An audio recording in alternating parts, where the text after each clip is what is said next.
The workplace has been turned, in some ways, upside down by technology. The society is in the grip of fast-paced information and technology that assists in every area of work and life. Today in the workplace, you not only need a profession, but also digital skills to apply your knowledge.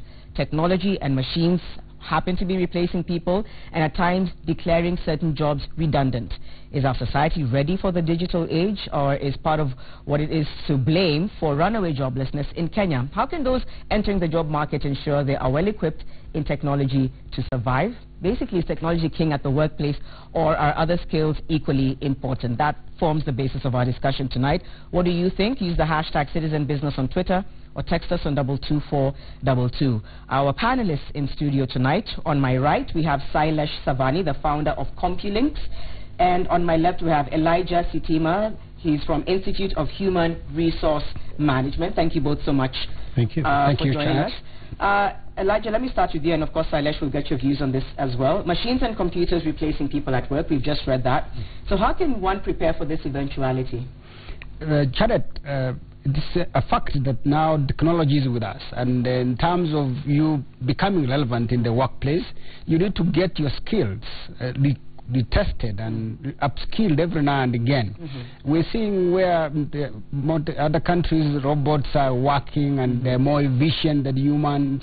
The job cuts that we have seen happen in this country could have been related to the technological advancement that we have, because everything now is online. I can do my payment, I can coordinate my business, I can monitor what is going on. Previously, you'll have people who will walk around and see how work is gone. So to the modern worker, you need to be employable for the future by making sure that you upskill in the technological space. All right. Again, before we get your views, Sailesh, as someone in human resource, is it important that everyone now who is being interviewed, I mean across different sectors, is kind of asked about their digital skills and is told about the fact that that will be very relevant to the kind of work they'll be doing? Precisely so. What we have done, we have gone beyond the resume. We don't now look at what you have done. We want to see what skills do you come with. Are you digital enough to interface in the workplace, to deliver the value, to make sure that communication is seamless, you are able to share information rapidly, you are able to collect data from the field and be able to use it for the business growth. So we go beyond the resume to make sure that we identify the right person for the right job. Okay, your thoughts? Yeah, I think technology is the need of the day, and every job that there is, including the guy who's driving a piki-piki, must have some technology skills. I mean, my rider must know how to send his mileage on an app, right? He must know how to buy parking tickets using the City Council application. Now, if that knowledge is not there, you definitely become irrelevant. And the important thing is you must continue to invest in yourself, upskill yourself while you're doing the job that you're assigned. The technology advancement is key to every job, that is. So someone watching this, no matter what sector they're in, there's a need to become progressive and say, you know what, I might be in an industry where maybe technology doesn't completely consume the work I do, but I still need to be tech savvy. That's what you're saying. Tech savvy in some way. Absolutely. I think it's a bend of mind, really. So if you do not align yourself, you will become irrelevant at any level, in any organization, be it the CEO or the sweeper or the driver, whoever it is. There is a little amount of technology that is required at every job. In this very news bulletin, we have seen the BBK CEO talking about investing in digital platform to serve their customers. Now, if you are an employee, you need to prepare yourself for these changes within the workplace. Don't wait until there is that threat of retrenchment for you to get ready. We have seen a lot of employment being lost through redundancies. We want to advise the staff, wherever they are, get to be trained and upskilled in the line that the business is moving. And each and every business in this country and worldwide is moving towards digital platform for delivery. So this is what we ought to do, so to make sure that we secure the employments that we have for the future. But mind you, Elijah, I mean, you know, if while you are an employee, you are also a consumer. And as a consumer, if you're not using technology, then how will you access your mobile banking app? How will you, I mean, today everybody uses WhatsApp. My 85-year-old father uses WhatsApp and Facebook. So what's wrong with people who are not wanting to embrace technology? Exactly.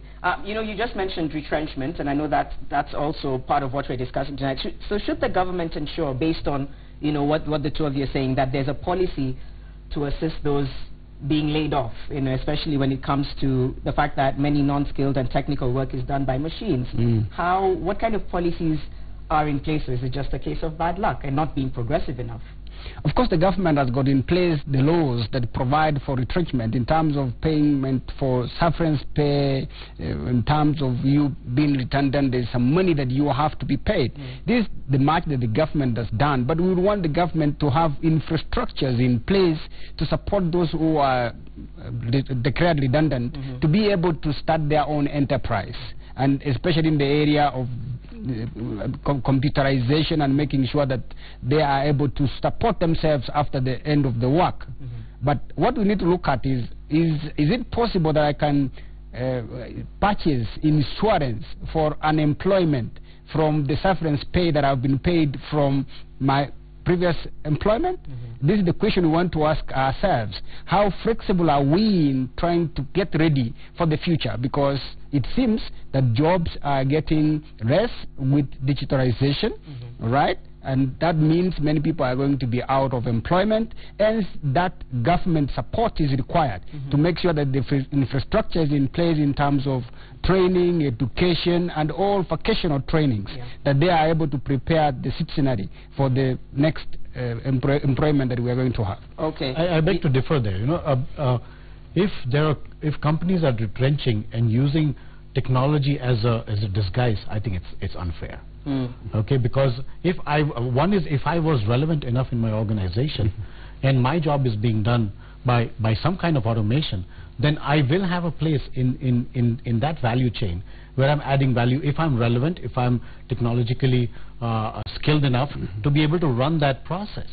So as much as you talk of automation replacing people, there will be people required to build automated systems and to monitor automated systems and to maintain automated systems. You know? So you're almost saying that the employer can also look at it the other way, because it's true what you're saying. You know, some industries that have gone digital have actually employed more people. Absolutely. Because it's a massive task. Absolutely. So are you saying that in a sense employers need to think differently and say, okay, you know, this is better done digital or by technology. How can we train the staff we have now to kind of still be with us, but now transition with the kind of progress that technology is bringing? That's kind of so the benefit that the employer and the customer gets is, one is increase in efficiency, right, and effectiveness of the processes, because processes are automated, but the people who are running the processes, the people who are monitoring processes, people who are building systems that run these processes, they become more skilled, and the need for that kind of skill is going to remain. You want to add something? Yes, I want to talk about digitalization is creating jobs as well as taking away jobs. We have to have the reality here. It is estimated by 2020 we would have lost 5 million jobs. But at the same time, we could have created 2.2 million jobs. What are we talking about? The efficiency that is being created in the industry is not going to take everybody on board. Right? Those who are skilled and ready for this future employment, they will be observed within the systems, within the industry. So we are seeing a dread-in where you are talking about, are you ready for these technological changes? And if you are not, you're going to move out. And with increased efficiency, we are going to have less employment in the coming future. If I go by the numbers you're saying, if we're going to lose, say, 5 million jobs by 2020, we will have 10 million graduates who are more technologically skilled by that time, and we'll have more jobs available to them. You know what I mean? Yeah. So I think it's garbage out and skill in. Yeah. Okay, very quickly, before we run out of time, there's a few questions here from the public. Sheila from Kitisuru is asking, concerning technology, what advice should the youth receive as they prepare for the workplace? Maybe very briefly, the two of you can answer. The time is now for the youth to embrace technology. And make sure that you are properly trained, make sure that you have orientation in the workplace that is technologically enabled, so that when you interface at the workplace, you are able to provide the benefits that are required by the employer. Okay. So for the youth, take it now. Right. Don't or wait until you are in employment for you to start wanting to know what technology is required in the workplace. All right, your answer to that. I think while you're embracing technology, I think it's good to have a balance. You know, things like WhatsApp and Facebook can be real disruptors in the workplace. Okay, so it really depends how you're getting distracted by technology, and how you're actually embracing technology to increase efficiency and increase customer experience and increase productivity. It has to be holistic. Yeah. Simon from Nyandara is asking, will the technology come digital era result in an era of fast knowledge and a better society? Bit of a complex question there, but that's what he's asking. We are living in a knowledge economy, right? So what we want to see is this knowledge economy being valuable to the lifestyles that we live. Is it valuable to the investor in terms of creating profits, in terms of expanding the growth that we expected to see? So that technology then interfaces very well in terms of where we need to go and where we need to be as an economy. Yeah. Okay. So I think it's the analogy is, will uranium help in disrupting the world or destroying the world, or will it help in healthcare? Right. I think it's the same thing. So. It's how you apply it, how you use it, and how you manage your balance your life with technology in real life. Okay. The last question, just as we wind up, is maybe we've even touched on it. Right now, employers across the board, how can they start communicating, or what should they be communicating right now to their staff? Because we see this is very imminent. We see it the transition going the digital way. Your thoughts on what kind of sessions or talks employers need to be having with their employees, because it's almost like preparing them for the inevitable. Very briefly before we move. Right. Employers are saying we want to work within disrupted technological environment. We want to be more competitive, and we are going to use our human capital to make sure that we are competitive in this market. So an employer is saying to the employee that you need to be ready to do and work with the changes that are coming up with technology. So employees, wherever they are, they have to take up this mantle and say it is time for us, because this is what it will take for us to keep our jobs going forward. If you want to be competitive in your job, make sure that you are digitally enabled to deliver in the workplace. All right, and Sailesh, more than that, it's also the investment, right? The investment. But I think it's besides the communication. What we're saying is, how would you measure that? So would you give a KPI to all your employees saying, you take 10 hours of skilled learning and demonstrate a new skill, a new technology skill that you acquired in a 12-month period. You know, demonstrate, and how it's going to be useful in your workplace. How is it going to make you more efficient, more effective? What is critical here, Sailesh, is that the results will count. All right, as the skills I have, they will only be measured by my output. If you want to talk about productivity, it's about output divided by input times 1, and Reddit gives you the value of this person that I have.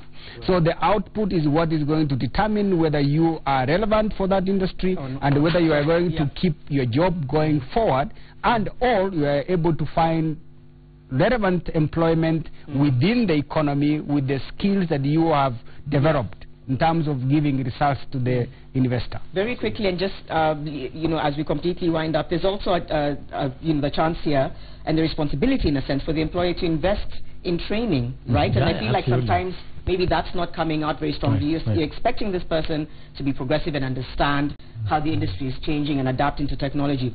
As employers, how much needs to go into training and ensuring that the staff are up to par? So look, it's a two-way street. One is for the employer to, I mean, most responsible employers do put aside a budget for staff development and training. That is one. Two is, what is the staff doing? How much is the staff investing in terms of time and maybe money? Okay. So, and there's so much online resource available. edx.org, edx.com. There's so much resource available free. If you really want to invest in yourself, you don't need to put the money aside. You just need to put some time aside. Okay. Thank you both so much. I think we could go on and on, but we're completely out of time. Elijah Sitima, Institute of Human Resource Management, and Sailesh Savani, founder, CompuLinks. Thank you both so much for your thoughts and your views. We'll be right back after this break on Citizen Business Center. Thank you for having us.